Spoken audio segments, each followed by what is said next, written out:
லூக்கா எழுதின சுவிசேஷம் 13ஆம் அதிகாரம் 10 முதல் 13 வசனங்களை நான் வாசிக்கலாம். ஒரு ஓய்வு நாளில் அவர் ஜெப ஆலயத்தில் போதகம் பண்ணி கொண்டிருந்தார். அப்பொழுது 18 வருஷமாய் பலவீனப்படுத்தும் ஆவியை கொண்ட ஒரு ஸ்திரீ அங்கே இருந்தாள். அவள் எவ்வளவும் நிமிரக்கூடாத கூனியாய் இருந்தாள். இயேசு அவளை கண்டு தம்மிடத்தில் அழைத்து, ஸ்திரீயே, உன் பலவீனத்தினின்று விடுதலையாக்கப்பட்டாய் என்று சொல்லி அவள் மேல் தமது கைகளை வைத்தார். உடனே அவள் நிமிர்ந்து தேவனை மகிமைப்படுத்தினாள்.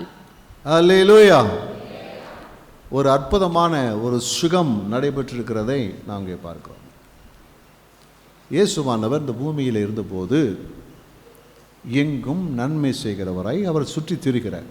வேதம் அப்படித்தான் சொல்லுது, எங்கும் நன்மை செய்கிறவராய் சுற்றி திரிகிறார். அப்போ எல்லா இடங்களிலும் நன்மை செய்கிறவர். அதில் எங்கேயெல்லாம் இயேசு போனார்? தேவாலயத்துக்கு போனார், ஜெபாலயத்துக்கு போனார், அதே போல் சந்தை வெளிகள், மனாந்தரமான இடங்கள், மலை போன்ற எங்கெல்லாம் அவர் போனாரோ அங்கெல்லாம் ஜனங்களும் வந்தாங்க. ஜனங்கள் வாழ்க்கையில் அற்புதத்தை செய்து கொண்டே இருக்கிறார்.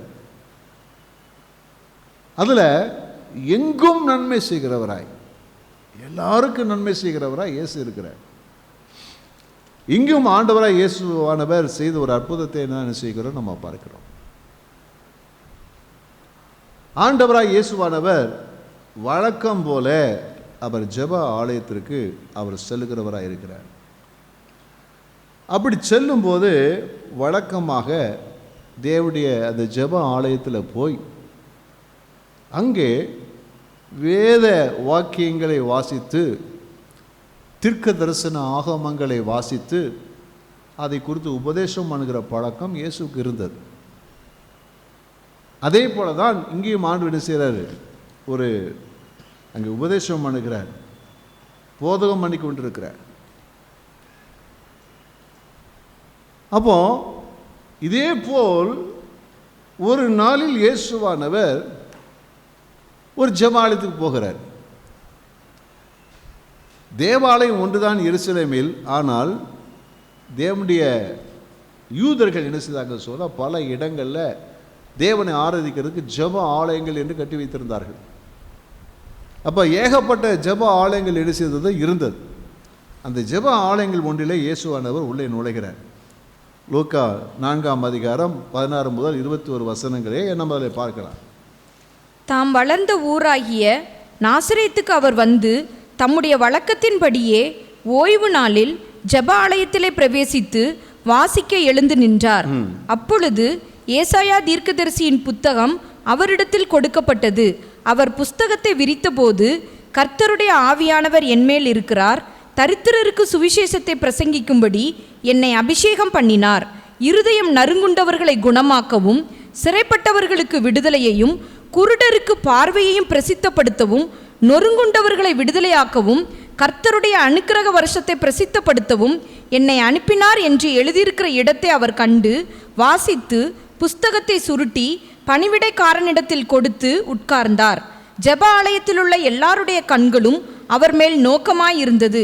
அப்பொழுது அவர் அவர்களோட பேசத் தொடங்கி, உங்கள் காதுகள் கேட்க இந்த வேத வாக்கியம் இன்றைய தினம் நிறைவேறிற்று என்றார். அல்லேலூயா. ஜெப ஆலயத்தில் இயேசுவானவர் அப்படி உபதேசம் பண்ணும்போது ஒரு நாள் ஏசாயா தீர்க்க தரிசன புஸ்தகத்தின் ஒரு பகுதியை வாசிக்கிறார். வாசித்து அந்த பகுதியில் என்ன போட்டிருக்குது? கர்த்தருடைய ஆவியானவர் என்மேல் இருக்கிறார், அவர் எதற்காக அனுப்பினார் என்பதை குறித்து இங்கே சொல்லப்பட்டிருக்கு. தரித்திரருக்கு சுவிசேஷத்தை பிரசங்கிக்க, இருதயம் நறுங்குண்டவர்களை குணமாக்க, சிறைப்பட்டவருக்கு விடுதலை தர, குருடருக்கு பார்வையை பிரசித்தப்படுத்த, நொறுங்குண்டவர்களை விடுதலையாக்க, கர்த்தருடைய அனுக்கிரக வருஷத்தை பிரசித்தப்படுத்த, அப்படின்னு சொல்லி அந்த எழுதியிருக்கிற வார்த்தையை வாசிச்சுட்டு இயேசு சொல்கிறாரு, அமைதியாக சொல்கிறார், இன்று இந்த வாக்கியம் நிறைவேறிற்று. அல்லேலூயா. இயேசுவானவர் இந்த பூமியிலே வந்தபோது என்னத்தை செய்தார், செய்ய வேண்டும், அதை என்ன செய்து கொண்டிருக்கிறார் என்பதை சொல்லப்பட்ட தீர்க்க தரிசன வார்த்தைகளை எடுத்து அங்கே ஆண்டவர் சொல்லுகிறதை குறித்து என்ன செய்கிற பார்க்கிறோம். ஏசாயா பல 100 ஆண்டுகளுக்கு முன்பதாக தீர்க்க தரிசனமாய் சொன்ன அந்த வார்த்தையின் நபர் இங்கே நிற்கிறார். அவரே இந்த பகுதியை வாசிக்கிறார். வாசிச்சு சொல்றாரு, இன்றைக்கு நிறைவேறிடுச்சு, என்ன அதுக்குத்தான் அந்த பிதாவாகி தேவன் அனுப்பினார், அது என் மூலமாக நடைபெற்று கொண்டிருக்கிறது என்பதை ஆண்டவங்க சுட்டி காண்பித்து இன்று இந்த வாக்கியம் நிறைவேறிற்று என்று சொல்லுகிறார். ஆண்டு சோதரம் உண்டாவதாக. அப்போ ஆண்டவர் இந்த பூமியில் இருந்தபோது ஜெப ஆலயத்துக்கு போனாலும் சரி, எங்கே போனாலும் சரி, இந்த வேலையை அற்புதமாய் செய்து கொண்டிருக்கிறார். இந்த காரியங்கள், இந்த ஊழியங்கள் பூரா நடைபெற்று கொண்டே இருக்கிறது. சுவிசேஷம் அறிவிக்கப்படுகிறது. இருதயம் நொறுங்குண்டவர்கள் குணமாக்கப்படுகிறார்கள், சிறைப்பட்டவர் விடுதலையாக்கப்படுகிறார்கள், குருடர்கள் பார்வையிடுகிறார்கள், நொறுங்குண்டவர் விடுதலை பெற்றுக் கொள்கிறார்கள். கர்த்தருடைய அனுக்கிரக வருஷம் பிரசித்தப்படுத்தப்படுகிறது இயேசு மூலமாக. அப்படி நடைபெற்று கொண்டிருக்கிறது. அவர்தான் எங்க போகிறார் என்று சொன்னால், அந்த தீர்க்க தரிசனத்தின் நிறைவேறுதலாய் வந்தவர் தான், அந்த தீர்க்க தரிசனம் நிறைவேறுதலாய் எல்லா இடங்களுக்கு போனவர் தான் இப்போ இந்த ஜபாலயத்துக்குள்ளே என்ன செய்கிற போகிறார். கர்த்தருடைய ஆவி எனக்குள்ளே இருக்கிறார், என்னை கொண்டு இப்படிப்பட்ட மகிமையான மகத்தான காரியங்களை செய்கிறார். அவர்தான் இந்த ஜபாலயத்துக்குள்ளும் போகிறார். அங்கே போய் பிரசங்கம் பண்ணுகிறார், உபதேசம் பண்ணுகிறார். உபதேசம் பண்ணிட்டு வழக்கம் போலவே அவர் உபதேசம் பண்ணுகிறார். அல்லேலூயா. அப்போ வழக்கமாய் அவர் உபதேசம் பண்ணும்போது அங்கே ஒரு குறிப்பிட்ட ஒரு பெண்ணை அந்த வேதவசனம் நமக்கு சுட்டி காண்பிக்கிறது. ஒரு பெண்ணை நமக்கு சுட்டி காண்பிக்கிறது. ஒரு ஸ்திரீ அங்கே இருந்தார். ஹல்லேலூயா. நல்லா விளங்கி கொள்ளணும். ஆண்டவர் இந்த ஜெப ஆலயத்திற்குள்ளே அவர் நுழைகிறார், அவர் இருக்கிறார். கர்த்தருக்கு ஸ்தோத்திரம் உண்டாவதாக. ஆண்டவர் அந்த நாளிலே அவர் மாம்சத்தில் இருந்த நாட்களில் ஜெப ஆலயத்துக்கு போய் ஜெப ஆலயத்திலே கிரியை செய்தது போலவே இன்றைக்கும் ஆண்டவர் கிரியை செய்து கொண்டே இருக்கிறார். அல்லேலூயா. அவருடைய அற்புதமான பிரசன்னம் இன்றைக்கும் ஜனங்கள் மத்தியில் இறங்கி கொண்டு வந்து கொண்டே தான் இருக்கிறது. அன்றைக்கு இயேசுவானவர் நடமாடுகிற ஒரு இடமாக விசேஷமாக ஜெப ஆலயம் இருந்தது போலவே இன்றைக்கு தேவ சபை, தேவன் உலாவுகிற நடமாடுகிற அவர் பிரசன்னமாக இருக்கக்கூடிய ஒரு ஸ்தலமாக சபை இருக்கிறது. அல்லேலூயா. கர்த்தருக்கு ஸ்தோத்திரம் உண்டாவதா. அதை குறித்து வெளிப்படுத்த விசேஷத்தில் நம்ம பார்க்கிறோம். வெளிப்படுத்த விசேஷம் 2ஆம் அதிகாரத்தின் 1ஆம் வசனத்தின் பின்பகுதி. 7 பொன் குத்து விளக்குகளின் மத்தியிலே 7 பொன் குத்து விளக்குகளின் மத்தியிலே உலாவுக் கொண்டிருக்கிறவர் சொல்லுகிறது. அவர் தன்னை வெளிப்படுத்துகிறார். 7 பொன் குத்து விளக்குகளின் மத்தியிலே உலாவிக் கொண்டிருக்கிறவர் தன்னை சொல்றார். 7 குத்து, இந்த 7 சபைகளின் மத்தியிலே, அன்றைக்கு இருந்த 7 சபைகளின் மத்தியிலே நான் உலாவிக் கொண்டிருக்கிறவர். அதே தேவன்தான் இன்றைக்கும் இந்த திருச்சபைகளையும் அவர் உலாவிக் கொண்டே இருக்கிறார். அல்லேலூயா.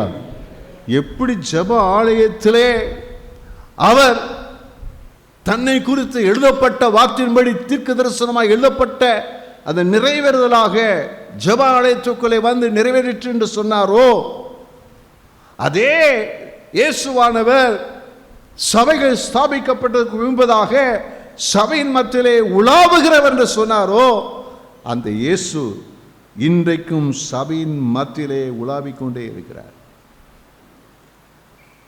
குத்து விளக்கு சபைக்கு உதாரணமாய் சொல்லப்பட்டிருக்கிறது.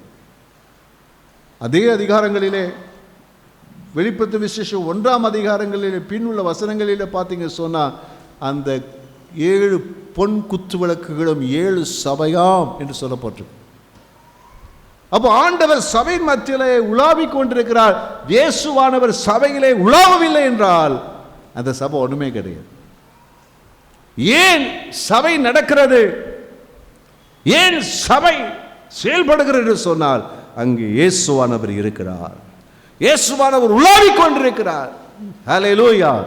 சிலருக்கு ஆண்டவர் தரிசனத்திலே சபைகளிலே உலாவி வருகிறது, தரிசனத்திலே வெளிப்படுத்தலாம். அனைவருக்கு வெளிப்படுத்தாமல் இருக்கலாம். ஆனாலும் இயேசுவானவர் ஒவ்வொரு சபை கூடுதலையும் அவர் உலாவிக் கொண்டே இருக்கிறார். ஹல்லேலூயா. எத்தனை அதை விசுவாசிக்கிறோம்? அல்லேலூயா. இன்றைக்கும் ஆராதனைகளிலே நம்முடைய துதிகளை ஏற்றுக்கொள்ளும்படியாக, நம்முடைய ஆராதனைகளை ஏற்றுக்கொள்ளும்படியாக நம்மத்திலே அவர் உலாவிக் கொண்டே இருக்கிறார். உலாவிக் கொண்டே இருக்கிறார். நம்மை ஆசீர்வதிக்கும்படியாய், நம்மோடு பேசும்படியாய், நம்மை தொடும்படியாய், நம்முடைய வாழ்க்கையிலே அவரை குறித்து சொல்லப்பட்டிருக்கிற அந்த தீர்க்கதரிசன வார்த்தையிலே நிறைவேற்றும்படியாக, கட்டவிழ்க்க, விடுதியாக்க, காயம் கட்ட அவர் சபையிலே உலாவிக் கொண்டே இருக்கிறார். அல்லேலூயா. அப்படிப்பட்ட ஒரு ஜெப ஆலயத்தில் தான் ஒரு பெண்ணை இந்த பகுதி சுட்டி காண்பிக்கிறது. ஒரு ஸ்திரீ, ஒரு ஸ்திரீ. இந்த ஸ்திரியை குறித்து வேதம் நமக்கு அழகாய் சுட்டி காண்பிக்கிறதை பார்க்கிறோம். இந்த ஸ்திரியை குறித்து அங்கே ஒன்றை நான் சொல்ல விரும்புகிறேன். எத்தனையோ பேர்கள் இருக்கிறார்கள், ஆனால் இயேசுவின் கண்களிலே கவனம் பெற்ற ஒரு பெண், கவனத்தை ஈர்த்த ஒரு பெண், அல்லது இயேசுவுடைய பரிதாபத்தை சம்பாதித்த ஒரு பெண், அல்லது இயேசுடையதான அந்த இரக்கத்தை பெற்றுக்கொள்ளும்படியான ஏதோ ஒன்று அவருக்குள்ள இருந்தது. ஒரு பெண் என்று சொல்லி, ஒரு ஸ்திரீ என்று சொல்லி வேதம் நமக்கு சுட்டி காண்பிக்கிறது. ஹல்லேலூயா. ஏன் ஏன் இயேசுடைய கண்கள் அவளை நோக்கி பார்த்தது என்று சொல்லுவோமானால் அதுக்கு காரணம் அவளுக்கு இருந்த பிரச்சனை. அவளுக்கு இருந்த பிரச்சனை என்ன பிரச்சனை? அது வேதம் சொல்லுகிறது, எல்லளவும் நிமிரக்கூடாத கூனி, கூன் விழுந்த நிலை, கூன் விழுந்த ஒரு நிலை.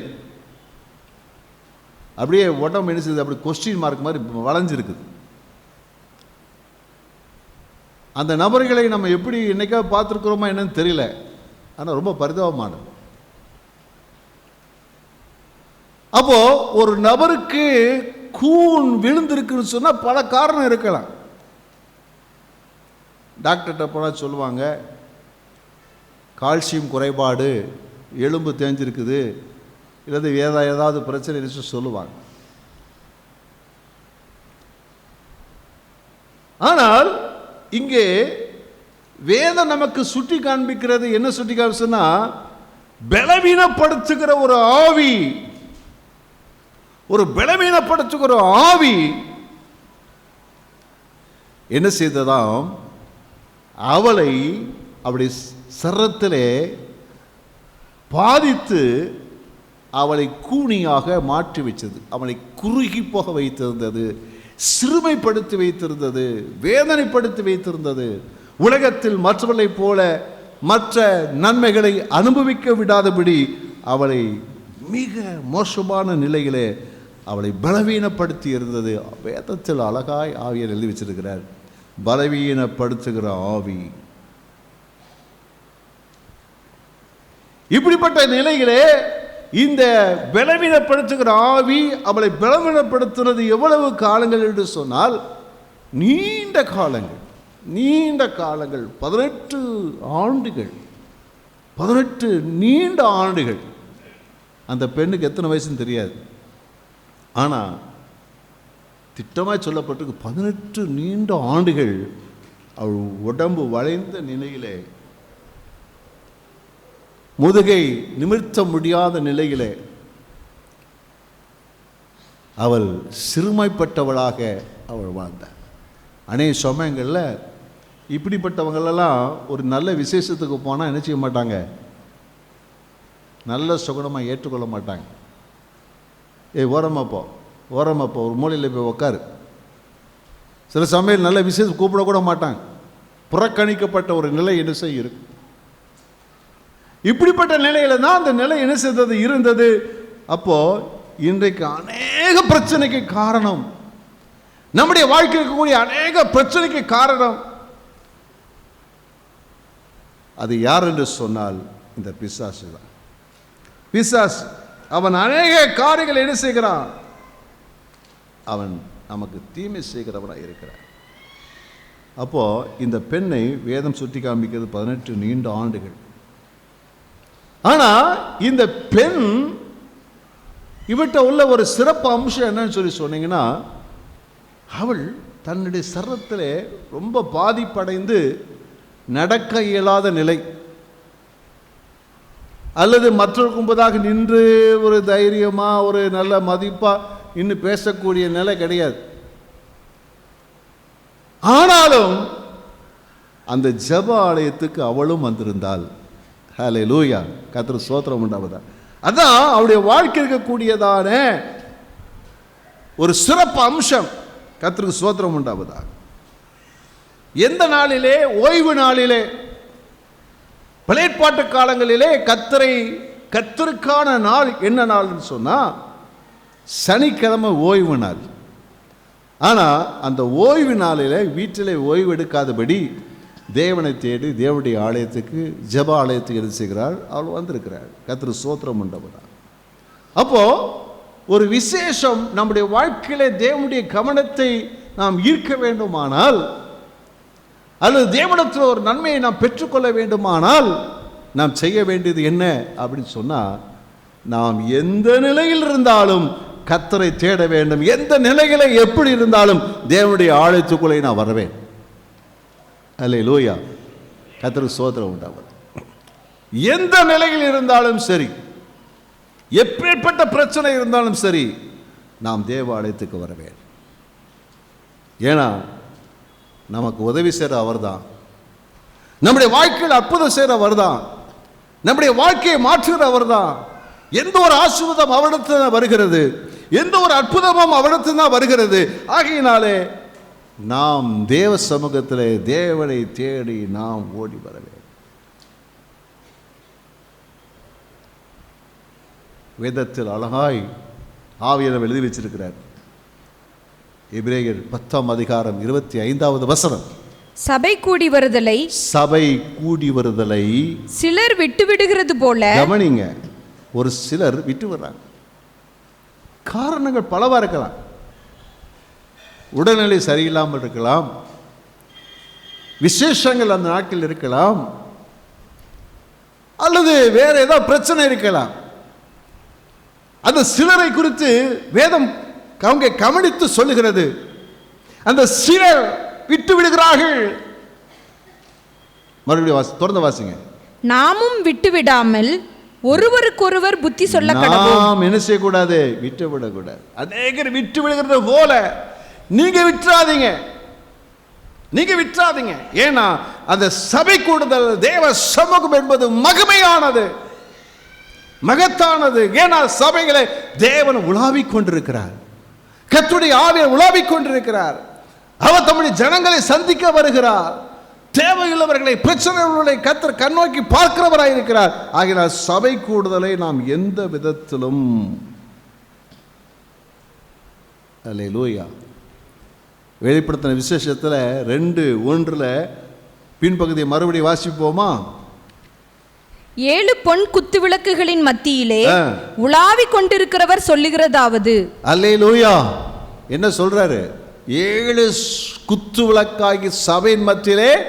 அப்போ சபையில் வந்த சபையில் யார் இருக்கா? இயேசு என்ன செய்கிறாரு? உலாவிக் கொண்டிருக்கிறார். அல்லேலூயா, கர்த்தருக்கு ஸ்தோத்திரம் உண்டாவதாக. உங்கள் பக்கத்தில் என்ன செய்வார்? நடந்து வர்றார், உங்கள் முகத்தை பார்க்குறார், உங்கள் இருதயத்தை பார்க்குறார், உங்கள் சூழ்நிலையை பார்க்குறார், உங்கள் கஷ்டத்தை பார்க்குறார், போராட்டத்தை பார்க்குறார். நீங்கள் எப்படி இருக்கிறீங்க, உங்கள் சூழ்நிலையெல்லாம் எல்லாம் பார்க்குறார். உலாவி வருகிறார். ஹல்லேலூயா. உலாவி வரன்னா எல்லாத்தையும் வாஷ் பண்ணுறார். ஆமென். ஹல்லேலூயா. சின்ன பிள்ளைகள் விளையாடுறீங்களான்னு பார்க்குறாரு, பைபிள் எடுத்து பைபிளை திறக்கிறீங்களான்னு பார்க்குறாரு, அல்லேலூயா. வாலிபர்கள் பைபிளை திறந்து பைபிளை வாசிக்கிறீங்களான்னு பார்க்குறாரு, உண்மையை ஆராதிக்கிறீங்களான்னு பார்க்குறாரு, எல்லாரும் பார்க்குறாரு. தேவையோடு வந்திருக்கிறதை கர்த்தர் பார்க்கிறார். அப்ப சபையின் மத்தியே முக்கியமான சொன்னா, சபையிலே தேவன் நம்மை சந்திக்கும்படியாக தேவன் வந்து விடுகிறார், உணவு வருகிறார். அது ரொம்ப முக்கியமானது. எபிரேயர் 10:24 வாசிக்கிறோம். மேலும் அன்புக்கும் நற்கிரியைகளுக்கும் நாம் ஏவப்படும்படி ஒருவரை ஒருவர் கவனித்து. அப்ப என்ன சொல்ல, சபை கூடுதலை விடக்கூடாது, சபை கூட வேண்டும். ஏனென்றால் அன்புக்கும் நற்கிரியைக்கும் ஏவப்படுகிற ஒரு இடம் தானது சபை. அல்லேலூயா. அப்ப சபைக்கு வரும்போது என்ன நடக்குன்னு சொன்னா, அன்பு செய்வதற்கும் நற்கிரியை செய்வதற்கும் நாம் உற்சாகப்படுத்தப்படுகிறோம், பலப்படுத்தப்படுகிறோம். ஸ்தோத்திரம். எபேசியர் 5:29 பின்பகுதி. கர்த்தர் சபையை போஷித்து காப்பாற்றுகிறது போல சபை கர்த்தரால் உண்டாகிற ஆவிக்குரிய போஷாக்கை பெற்றுக் கொள்கிறது.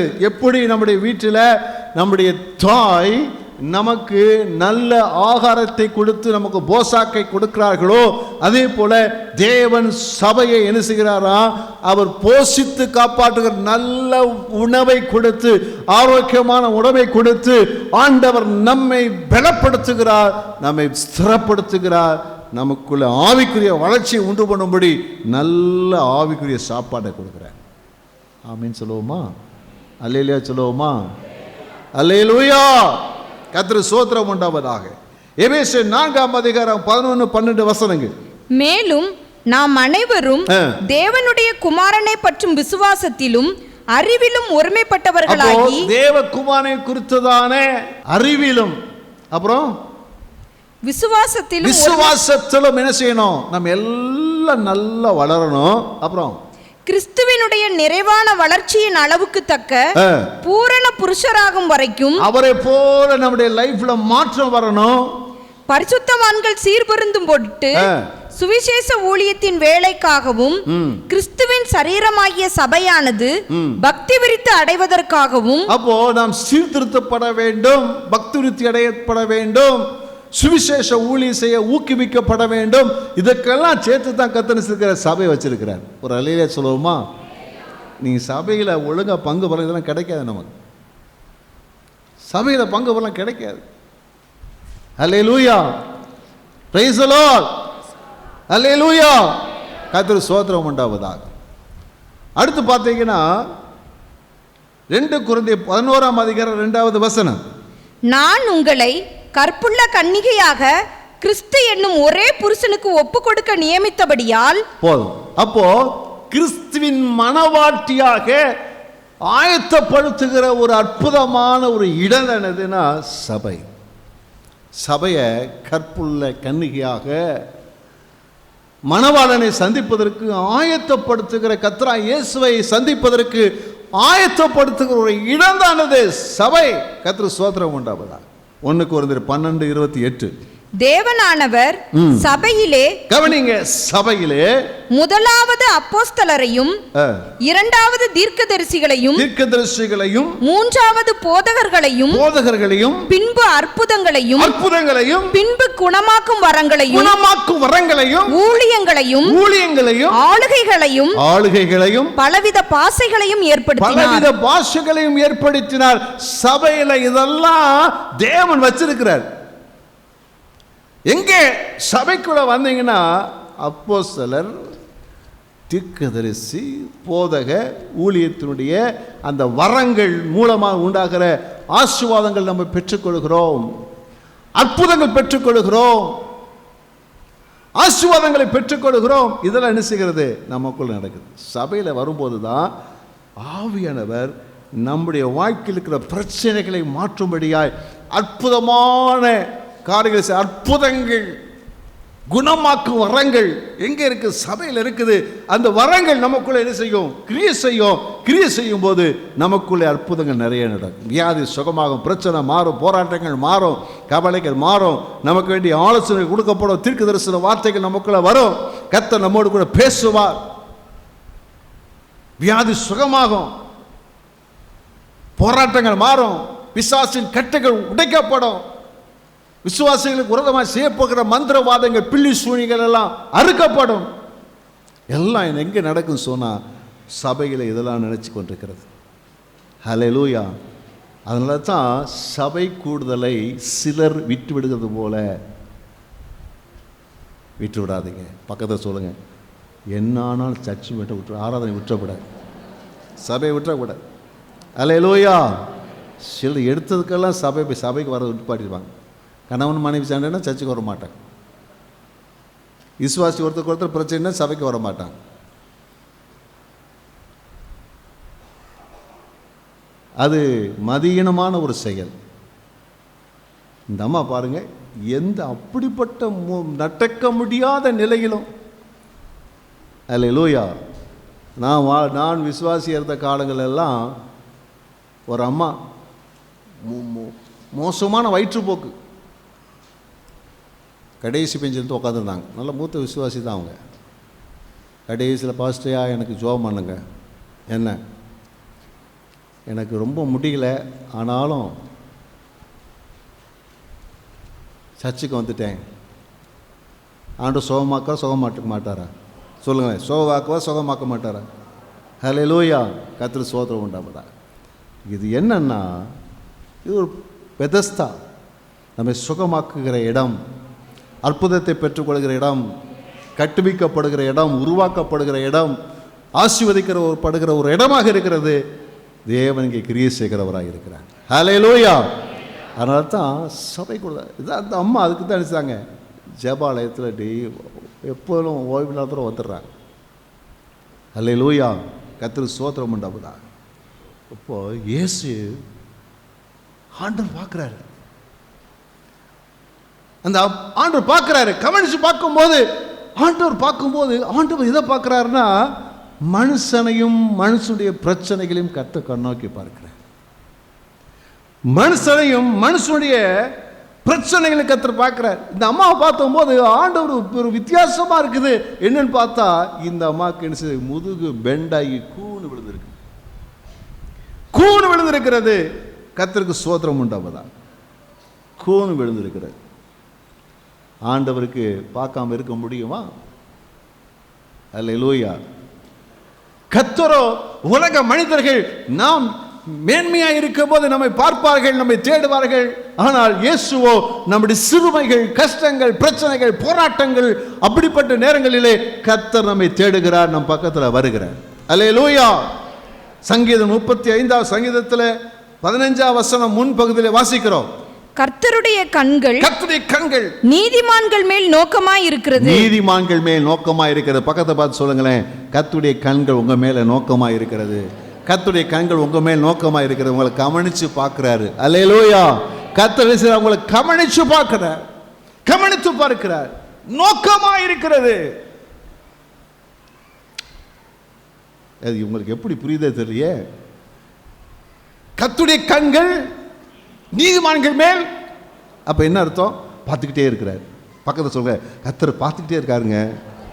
கர்த்தர் நம்மளை பார்த்துக்கிட்டே இருக்கிறார், உங்களை பார்த்துக்கிட்டே இருக்கிறார். ஹல்லேலூயா. Praise the Lord. யாரு பார்த்தா என்ன, பார்க்காட்டான்னு, கர்த்தர் நம்மை பார்த்து கொண்டே இருக்கிறார். ஹல்லேலூயா. கர்த்தர் நம்மை பார்த்து கொண்டே இருக்கிறார். ஹல்லேலூயா. கர்த்தருக்கு ஸ்தோத்திரம் உண்டாவதா. அதே சங்கீதத்தில் 18வது வசனம், நொறுங்குண்ட இருதயம் உள்ளவர்களுக்கு, கவனிங்க, ஆண்டவர் வரும்போது பார்க்கிறாரு. எப்படி பார்க்கிறாரா? உங்க இருதயம் எப்படி இருக்குது? நொறுங்குண்ட இருதயம். என் பிள்ளை நொறுங்குண்டு வந்திருக்கப்பா. ஹல்லேலூயா. ஹல்லேலூயா. தொடர்ந்து வாசிங்க. கர்த்தர் சமீபமாய் இருந்து நறுங்குண்ட ஆவி உள்ளவர்களை ரட்சிக்கிறார். நறுங்குண்ட அவங்களுடைய கஷ்டத்தை கர்த்தர் பார்க்கிற, நொறுங்கி போச்சு, சிறுமப்பட்டிருக்கிறாங்க. கர்த்தர் பார்க்கிறாரு, கவனிச்சு பார்க்கிறார். அவருடைய ரட்சிப்பின் கிரிகளை ஆண்டவர் என்ன செய்கிறார், அங்கே வெளிப்படுத்துறதை குறித்து என்ன செய்கிறோம் நம்ம பார்க்கிறோம். அல்லேலூயா. நல்லா விளங்கிக் கொள்ளுங்க.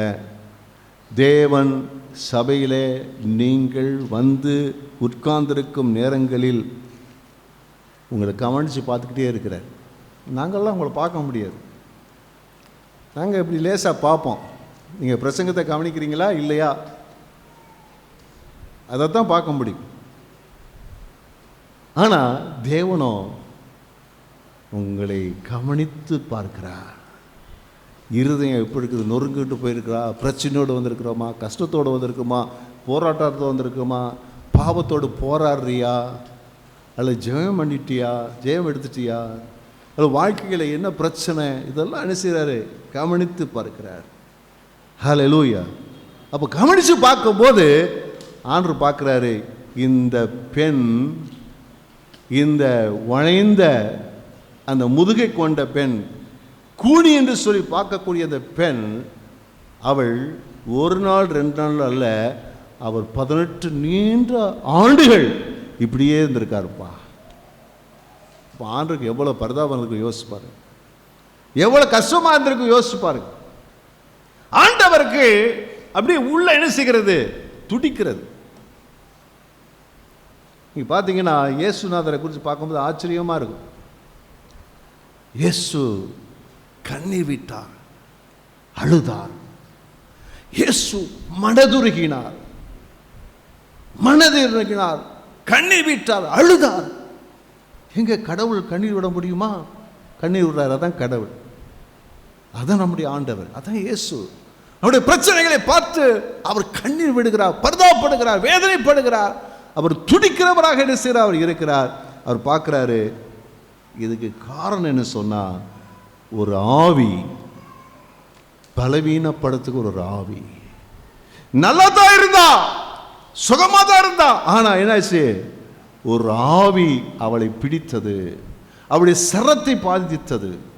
அல்லேலூயா. ஆத்துமாவை அல்ல, அவருடைய ஆத்துமாவை அல்ல, அவருடைய சரத்தை பாதித்தது. ஒரு பலவீனமான ஒரு ஆவி.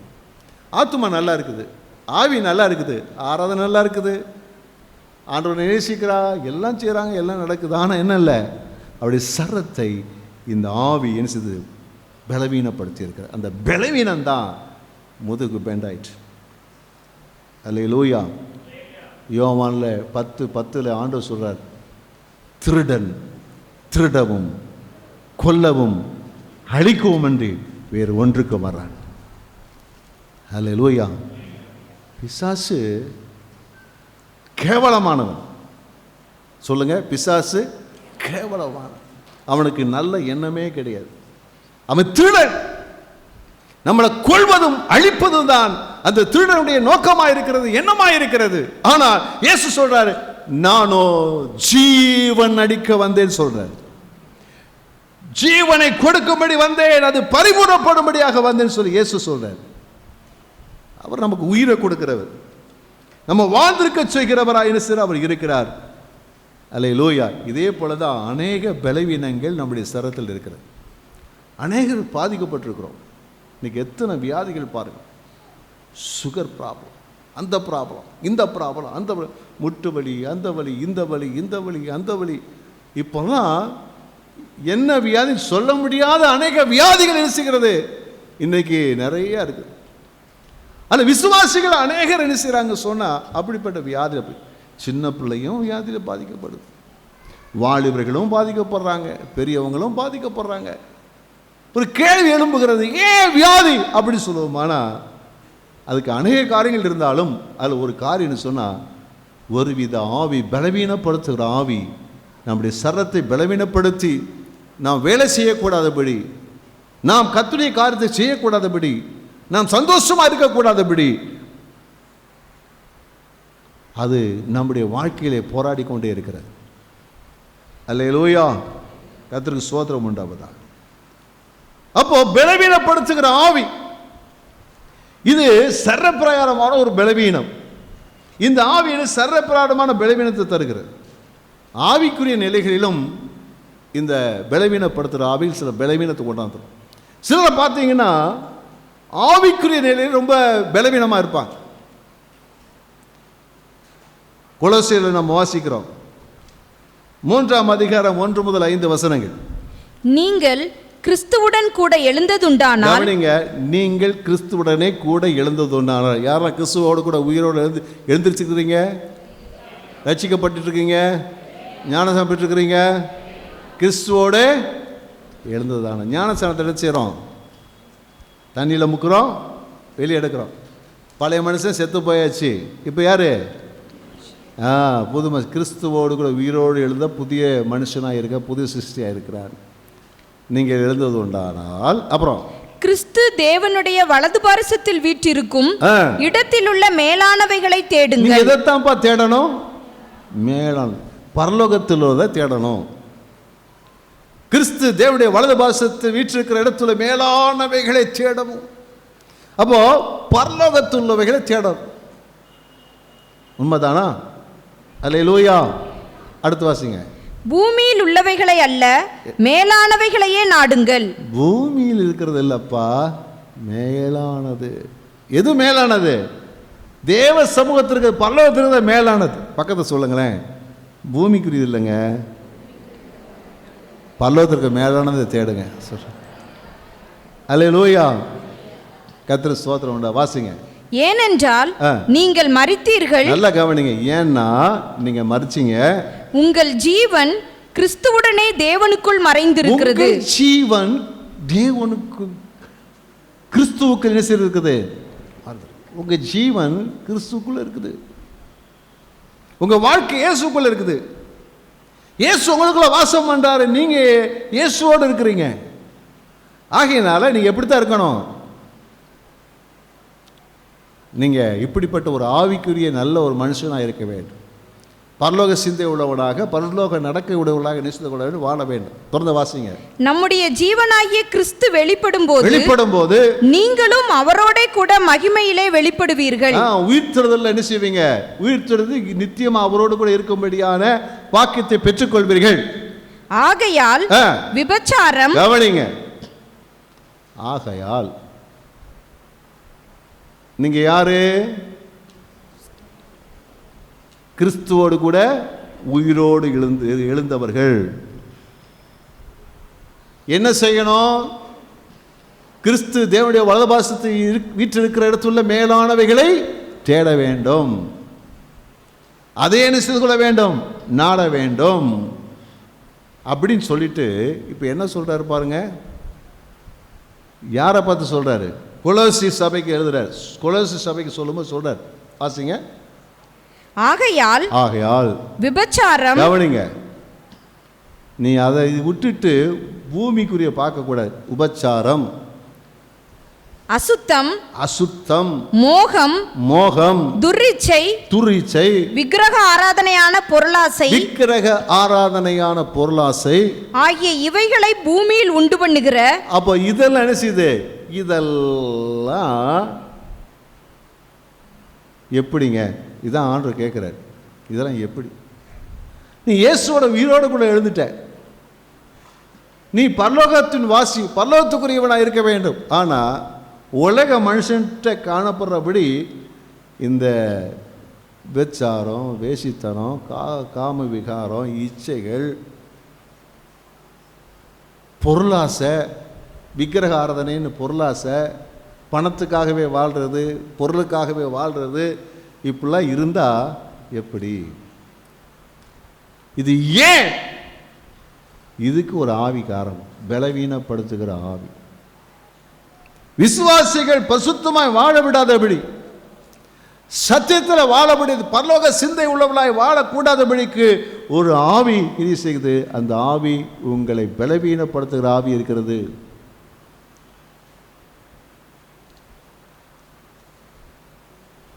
உண்மைதானா? அல்லேலூயா. அது நம்ம வாழ்க்கையில் வந்துடக்கூடாது. அப்படிப்பட்டதான ஒரு நிலை நம்முடைய வாழ்க்கையில் வந்துடக்கூடாது. கர்த்தர் கிருபை. அந்த அம்மா 18 வருஷமா அடிமையாக இருந்தது. பக்கத்தில் சொல்லுங்களேன். 18 வருஷம் அனுப்பியா? நமக்கு அந்த ஆபத்து வந்துட வேண்டாம்ப்பா.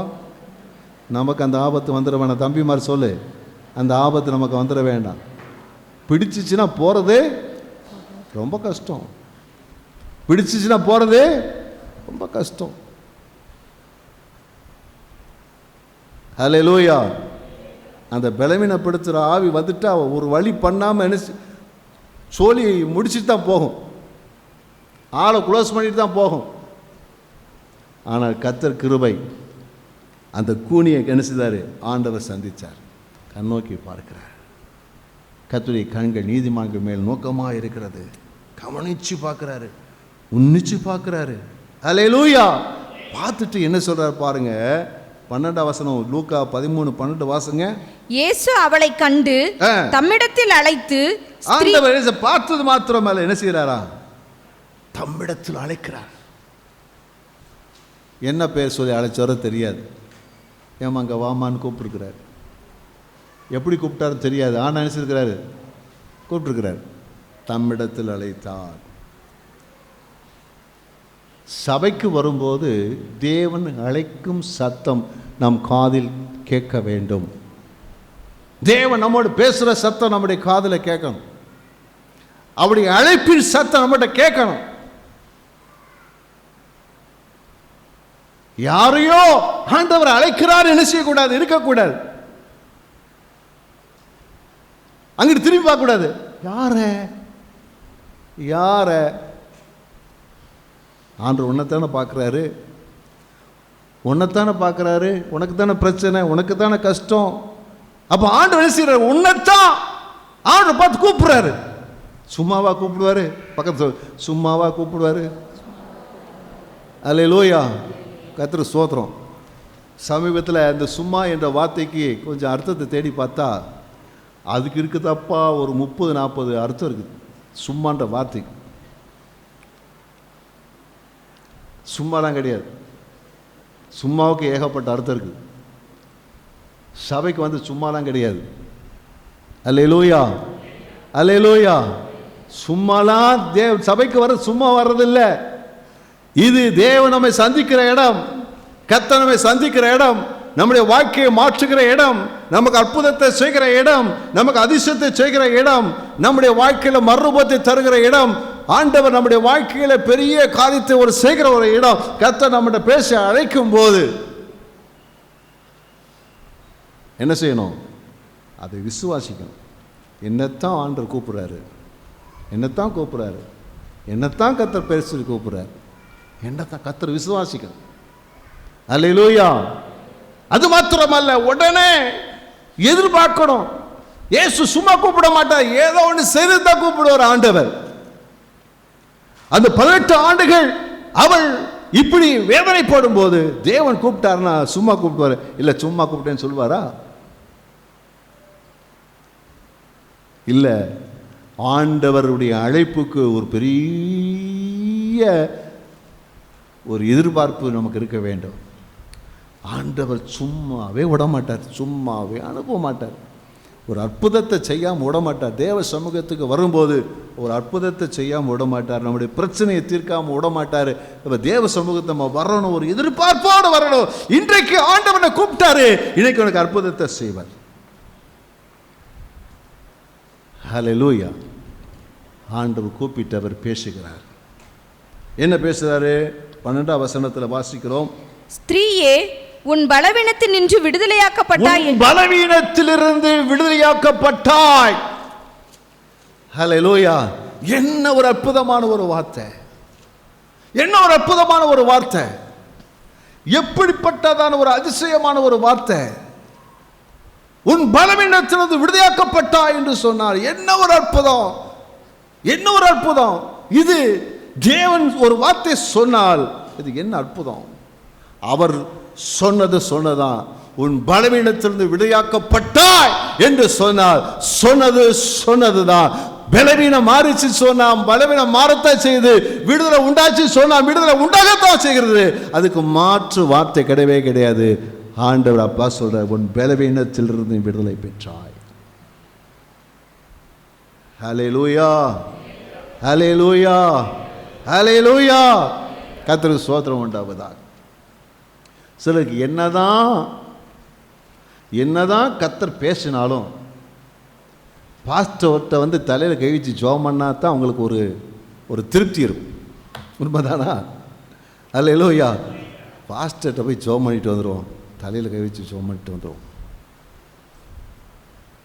ஒருவேளை அந்த அம்மா அப்படி நினச்சிச்சோ என்னமோ தெரில, ஆண்டவர் உணர்ச்சி மேலே ஆயிடுச்சு கையை வைக்கிறார், சொல்லிட்டு கையை வைக்கிறார். ஹல்லேலூயா. கையை வச்சது மாத்திரத்தில் இத்தனை ஆண்டுகள் இருந்த அந்த பலவீனம் நீங்கி அவர் சுகத்தை பெற்றுக்கொண்டால், அற்புதத்தை செய்து கொண்டால், பெற்றுக்கொண்டார். ஹல்லேலூயா, ஹல்லேலூயா, ஹல்லேலூயா. ஆலயத்திலே, அந்த ஜெப ஆலயத்திலே அனைவருக்கு தேவனுடைய வார்த்தை தேவைப்பட்டது, உபதேசம் தேவைப்பட்டது, அவர்களை கட்டுவிக்கக்கூடிய வார்த்தைகள் தேவைப்பட்டது, பலப்படுத்தப்பட்ட வார்த்தைகள் தேவைப்பட்டது, எச்சரிப்பின் வார்த்தைகள் தேவைப்பட்டது. எல்லாவற்றையும் இயேசு பேசிட்டார். ஆனால் ஒருத்தருக்கு என்ன தேவைப்பட்டது? விடுதலை தேவைப்பட்டது. ஆண்டவரை சந்தித்து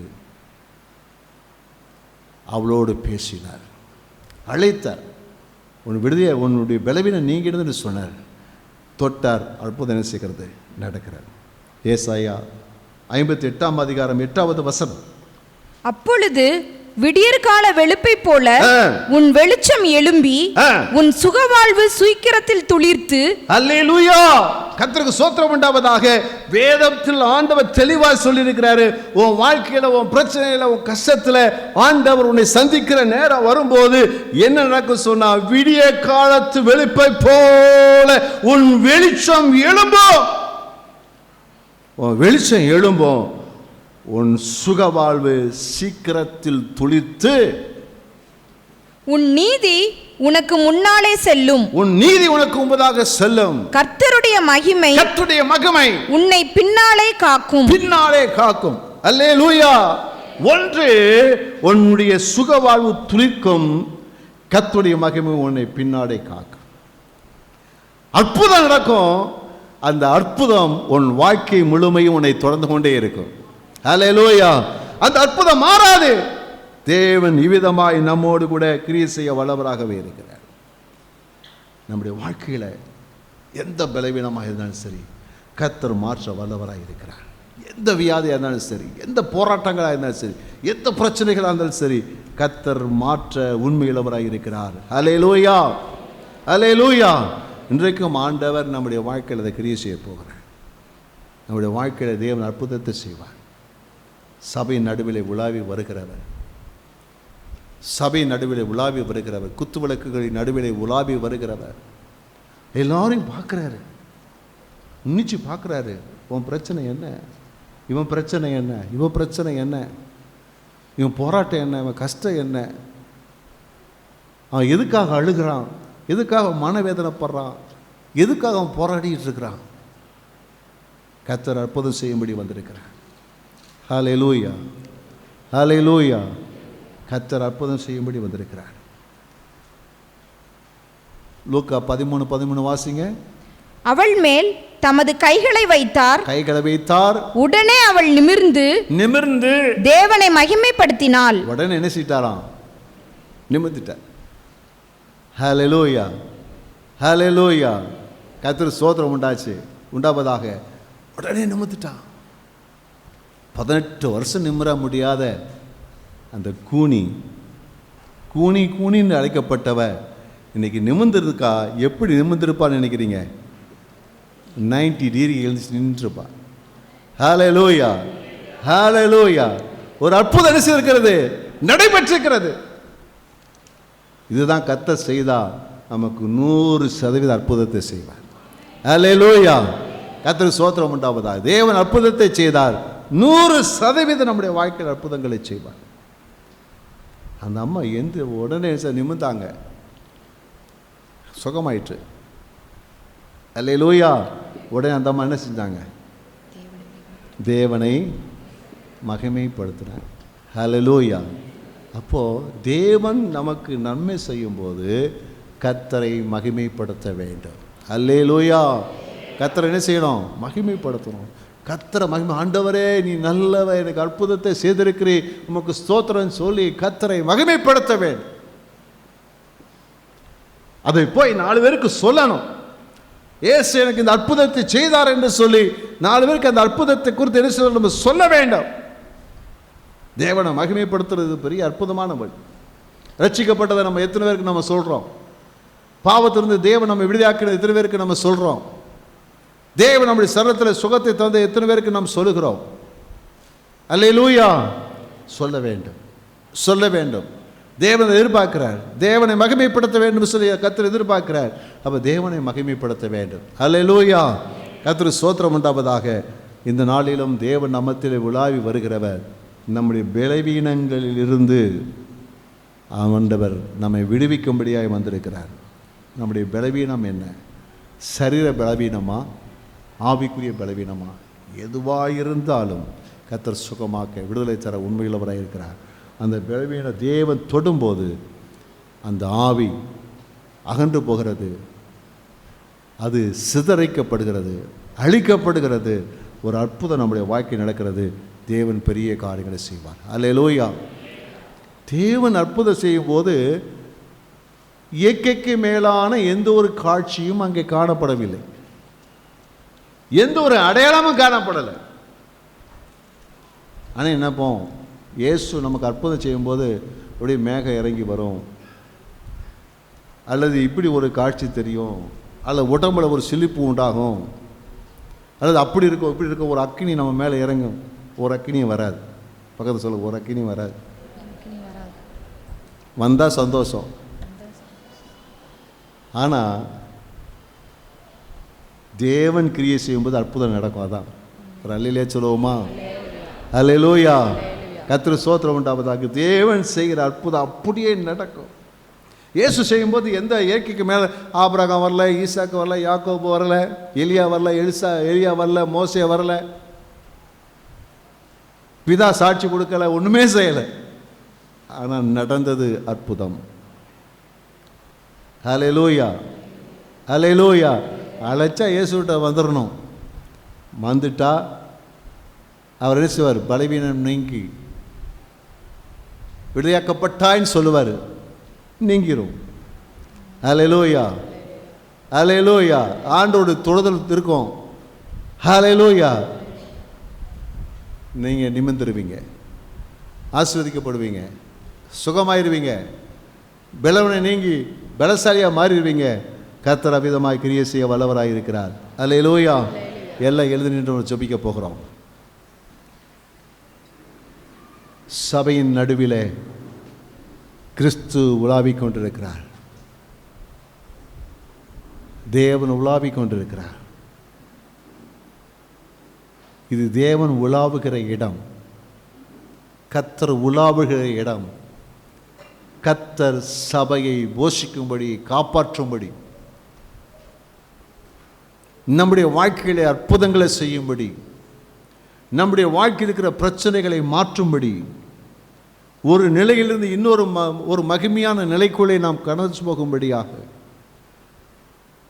ஆண்டவர் இந்த நாளில் நம் மத்தியிலே அவர் இறங்கி வந்திருக்கிறார். அவர் உலாவிக் கொண்டே இருக்கிறார். மாம்ச கண்ணால் ஒன்றால் பார்க்க முடியாது, ஆனால் ஆவிக்குரிய கண்கள் திறக்கப்பட்டால் நீங்கள் அவரை பார்க்கலாம். ஆவிக்குரிய கண்கள் திறக்கப்பட்டால் நீ அதை பார்க்கலாம். Glory to God, glory to God. எல்லாம் வலதுகை உயர்த்தி உங்களை பார்க்கிறதே உங்களுக்கு என்னத்தை செய்யணும்னு நினைக்கிறீங்க? நீங்கள் எதனால் கட்டப்பட்டிருக்கிறீங்க? எந்த வியாதி உங்களை கட்டி இருக்கிறது? எந்த ஆவிக்குரிய பலவீனம் உங்களை கட்டி வச்சிருக்குது? இன்றைக்கு ஆண்டு உங்கள் பலவீனத்திலிருந்து விடுதலையாக்க வல்லவராக இருக்கிறார். இயேசு கிறிஸ்து ஆண்டவர் உங்களுக்கு இருக்கிற எல்லா பலவீனத்திலிருந்தும் ஆண்டு விடுதலையாக்கி உங்களை நிமிர பண்ணுவார். உங்களை நிமிர்ந்து நடக்க பண்ணுவார். சந்தோஷமாய், வெற்றியாய், ஹல்லேலூயா, ஆசீர்வாதமாய் கர்த்தர் நடக்க பண்ண வல்லவராய் இருக்கிறார். ஹல்லேலூயா. ஷபா ரதல ரஹபா லதியாரா தல ரகபா. ஹல்லேலூயா. ஷகமரா தல ரகபல தேய ரகபல. விசுவாசத்தோடு உங்கள் மனதில் இயேசுவிடத்தில் வாருங்க. ஹல்லேலூயா. இயேசுவிடத்தில் வாங்க. இயேசு உங்களை பார்த்து அழைக்கிறார். வா, இங்கே வான்னு கூப்பிடுறாரு. ஹல்லேலூயா. மனதில் இயேசுவிடத்தில் வாங்க. ஹல்லேலூயா. மனதில் இயேசுவிடத்தில் வாங்க. மனசில் இயேசுவிடத்தில் வாருங்க. ஹல்லேலூயா, ஹல்லேலூயா. ஆமே ஷமா ரதா லரபா. கொஞ்ச நேரம் அந்நிய பாஷையில் பேசி எல்லாம் ஜெபம் பண்ணுவோம். கொஞ்ச நேரம் அந்நிய பாஷைகளில் பேசி எல்லாம் ஜெபம் பண்ணுவோம். ஷபா ரதா லர ஹபா பாபா பாபா பாபா மேரா தாலா ரஹபா லா தியாரா தாலா ரஹபா ஷமா ரதா லர ஹபா லா தியாரா தாலா ரபா. ஹல்லேலூயா, ஹல்லேலூயா, ஹல்லேலூயா, ஹல்லேலூயா. என்னிடத்துல வா, என்னிடத்துல வா. ஹல்லேலூயா. உனக்கு உதவி செய்ய நான் ஆயத்தமா இருக்கிறேன். உன் பிரச்சனையை மாற்ற உனக்கு ஆயத்தமா இருக்கிறேன். உனக்கு அற்புதத்தை செய்ய ஆயத்தமா இருக்கிறேன். நீ என்னிடத்துல வா, என்னிடத்துல வா. ஷபா ரா தா லா ரா ஹா பா லா தியா ரா ஹா பா லா பா பா.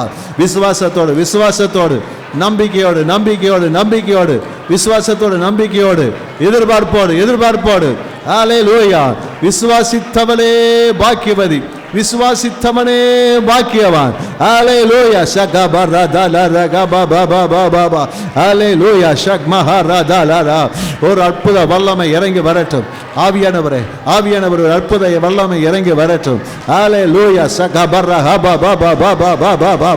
எல்லாம் ஜோமனுங்க, எல்லாம் ஜோமனு. விசுவாசங்க, விசுவாசிங்க, விசுவாசிங்க. நம்புங்க, நம்புங்க, நம்புங்க, நம்புங்க. எதிர்பாருங்க, எதிர்பாருங்க. இயேசு உங்களுக்கு அற்புதத்தை செய்ய போறான்னு எதிர்பாருங்க.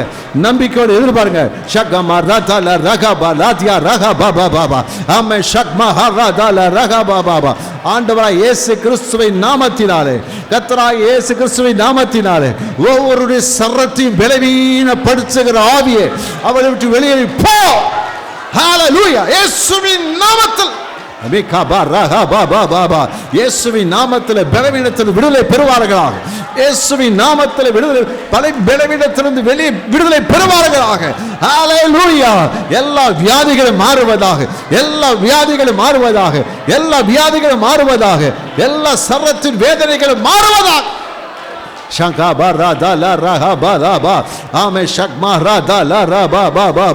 எல்லாம் தலையில கை வச்சு ஜோம் பண்ணுங்க. உங்க தலையில கை வச்சு ஜோம், வலது கை தலையில வச்சு ஜோம் பண்ணுங்க. ஆமென். ஹல்லேலூயா, ஹல்லேலூயா, ஹல்லேலூயா. இயேசுவின் நாமத்தில், இயேசுவின் நாமத்தில், இயேசுவின் நாமத்தில், இயேசுவின் நாமத்தில். ஹல்லேலூயா. கர்த்தாவே, அந்த பெண்ணை தொட்டது போல, அந்த பெண்ணை தொட்டது போல, அந்த பெண்ணை தொட்டது போல இப்பொழுது தொடும் ஆண்டவரே. ஷக்மா ரகா பாபா. ஆவியானவருடைய ஒரு தொடுதல் உம்முடைய பிள்ளைகளை தொடுவதாக, தொடுவதாக, தொடுவதாக, தொடுவதாக. வியாதி நீங்கி, பலவீனம் நீங்கி புது பலனை, சுகத்தை, ஆரோக்கியத்தை பெற்றுக் கொள்வார்களாக. ஆவிக்குரிய பலவீனங்கள் இயேசுவின் நாமத்திலே மாறுவதாக. ஹல்லேலூயா. ஆமென். இயேசுவின் நாமத்திலே பரிசுத்தத்தின் மேலே பரிசுத்தம். ஹல்லேலூயா, ஹல்லேலூயா, ஹல்லேலூயா. உண்டாகட்டும், உண்டாகட்டும், உண்டாகட்டும், உண்டாகட்டும், உண்டாகட்டும். ஷந்தா ரஹபா லாத்யா ரஹபா. பலிபீடத்திலிருந்து இறங்கி வருகிற அக்கினி, புறப்பட்டு போகிற அந்த அக்கினி ஆண்டவர் பலிபீடத்திலிருந்து இறங்கி செல்லட்டும் ஆண்டவரே. இறங்கி செல்லட்டும் ஆண்டவரே. இறங்கி செல்லட்டும் ஆண்டவரே. பலிபீடத்திலிருந்து இறங்கி செல்லுகிற அந்த அக்கினி, பரிசுத்த ஆவியானுடைய அக்கினி, ஓ இறங்கி செல்லட்டும் ஆண்டவரே. ஜனங்களை நிரப்பட்டும் ஆண்டவரே. அக்கினி நிரப்பட்டும். பரிசுத்த ஆவியின் அக்கினி நிரப்பட்டும். பரிசுத்த ஆவியின் அக்கினி நிரப்பட்டும். பரிசுத்த ஆவியின் அக்கினி நிரப்பட்டும்.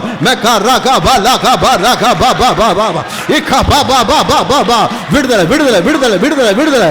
இயேசுவின் நாமத்தில் விடுதலை. விடுதலை, விடுதலை, விடுதலை, விடுதலை, விடுதலை. இயேசுவின் நாமத்தில் விடுதலை. இயேசுவின் நாமத்தில் விடுதலை. இயேசுவின் நாமத்தில் விடுதலை. இயேசுவின் நாமத்தில் விடுதலை. சங்கமா ராகா பாலா தாலா ராகா பாலா தாலா ராபா. எல்லா வலகை வைத்து எல்லா கர்த்தரை ஸ்தோத்திரம் பண்ணுவோம். ஹல்லேலூயா. கர்த்தாவே, நீ கொடுத்த விடுதலைக்காக ஸ்தோத்திரம். நீ கொடுத்த விடுதலைக்காக ஸ்தோத்திரம். எனக்கு செய்திருக்க அற்புதத்துக்காக உமக்கு ஸ்தோத்திரம். ஹல்லேலூயா, ஹல்லேலூயா, ஹல்லேலூயா, ஹல்லேலூயா, ஹல்லேலூயா, ஹல்லேலூயா.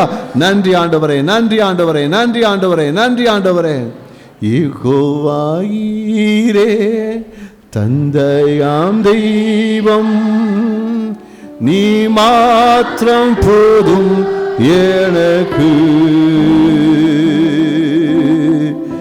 யெகோவா ரஃபா, சுகம் தரும் தெய்வம், உம் தழும்புகளால் சுகமாரே. யெகோவா ஷம்மா, என் கூட இருப்பே, என் தேவையெல்லாம் கண்டிப்பே. 16.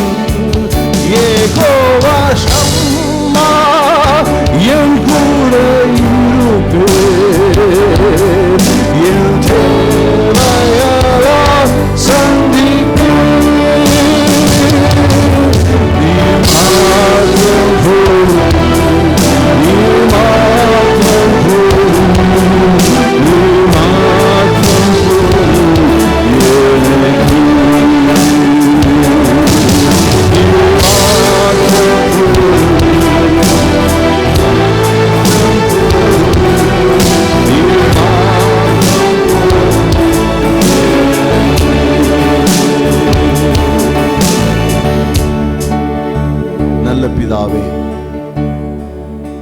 உம்முடைய அற்புதமான கிரியைகளுக்காக நன்றி சொல்லுகிறோம்.